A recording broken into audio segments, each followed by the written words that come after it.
Yeah, starting to record it. Hello, my name is Shinina Campbell. I go to Allegheny College. I am a nursing student currently. I'm going to be doing a presentation on sickle cell anemia. My counterpartner, Jason, already presented part one, and I'm going to follow up with part two. First, I'm going to start off with the interventions. Interventions, basically, you need to continue your research. Research is a key factor um, because new things always come up with disease processes. So, doing your own research will basically help you as well. Aggressive management of symptoms is primary form of treatment. Create an intervention plan strategy. Managing your pain. Sickle cell basically is a disease that you will be in chronic pain. So if you feel as though the symptoms are worsening, then that needs to be reported to your physician immediately. So they basically can help you with your pain to manage those pain symptoms. Let me see if it. Hello, my name is Shinina Campbell, and I'm a nursing student at Allegheny College of Maryland. I'm going to be doing a presentation on sickle cell anemia.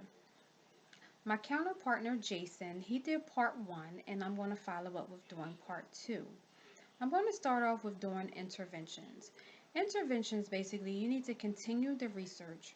Research is a key, basically, just to enhance your knowledge on the disease process and to know what to expect and what not to expect. Aggressive management of symptoms is a primary form of treatment as well. Create an intervention plan strategy. Managing your pain. We always want you to manage your pain. Make sure your physician is aware of your pain. If your symptoms change, if you have a crisis or anything like that, any abnormal pain symptoms that you are experiencing, that kind of thing needs to be reported to your physician, basically to manage your pain so you don't have to deal with the chronic pain as much if we can help or if your physician can help you with it. Prevent and managing infections.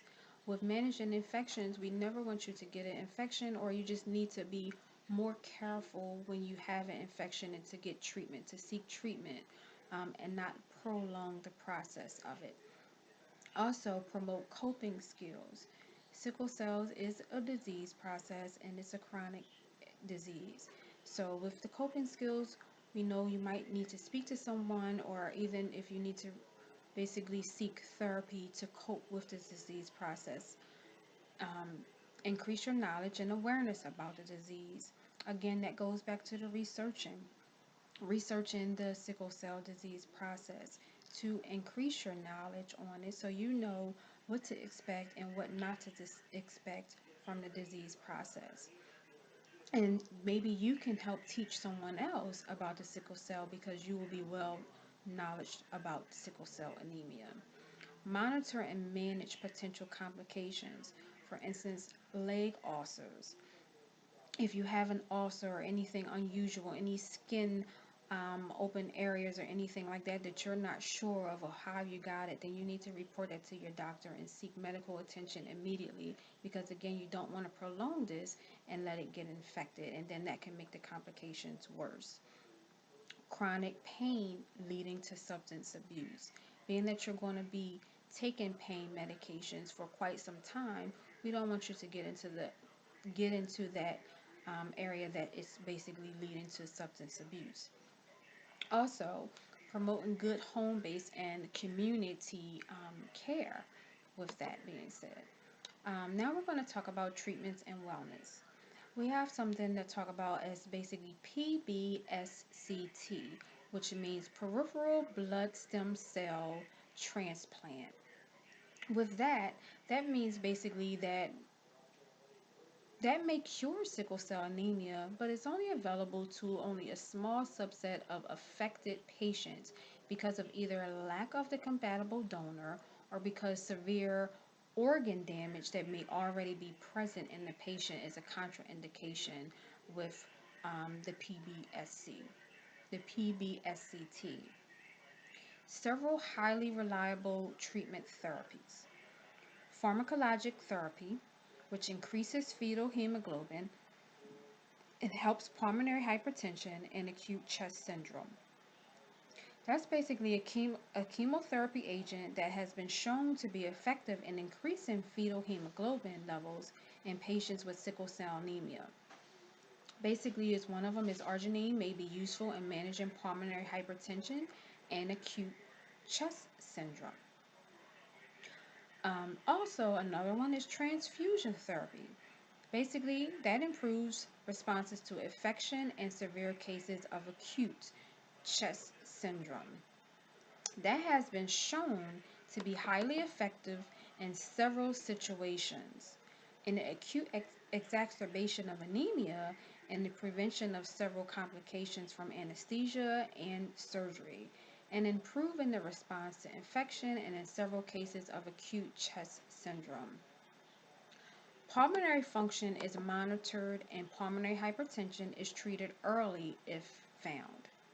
Infections and acute chest syndromes, which predispose to crisis, are treated promptly. Incentive spirometers is performed to prevent pulmonary complications. So that's basically an incentive spirometer. It's something simple that you just have to breathe into to help treat your pulmonary complications. So it's not nothing invasive. Most of these things that I just mentioned are non-invasive. The transfusion, of course, may be, but the pulmonary part, incentive spirometer, is not an invasive thing. For preventions, as far as preventions, the hemoglobin gene is inherited, primarily found in African Americans. That gene is inherited with some people having a sickle cell trait, which is a carrier inheriting one abnormal gene and having some sickle cell disease, basically inheriting two abnormal genes. Sickle cell disease is found predominantly in people of African descent and less often in people who have descended from Mediterranean countries in the Middle East. I have a picture to show based on, the red blood cells that you can look at and how this gets basically over here you see the injury for the inflammation and the hemolysis over here, which basically this is causing the pain when you have the sickle cell with your red blood cells. And if you can see basically the red blood cells, which turns into sickle cells as well. And thank you very much for listening to my presentation.